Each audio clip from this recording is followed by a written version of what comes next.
இப்போ அரசியலில் இயக்குனர் இருக்காங்க, நடிகர்கள் இருக்கிறாங்க, எவ்வளோ விமர்சனங்கள் வரத்தான் செய்யும்.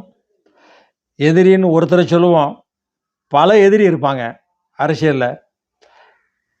எப்படியாவது ஓவர்டேக் பண்ணி போயிடணும் பைபாஸில் அப்படின்னு நினச்சி போய் எத்தனை பேர் விபத்தாகி செத்துருக்காங்க நமக்கு தெரியும். அதே மாதிரி தான் அரசியலில் ஓவர்டேக் பண்ணி போகணும்னு நினைக்கிறவங்க விபத்துக்குள்ளாயிருவாங்க இல்லையா? வேகம் பெரிதா விவேகம் பெரிதா? விவேகம் பெரிது, வேகத்தை விட விவேகம் பெரிது. தற்பொழுது அடக்கி வாசி கொண்டிருக்கிறார்கள் சிலர் இல்லையா?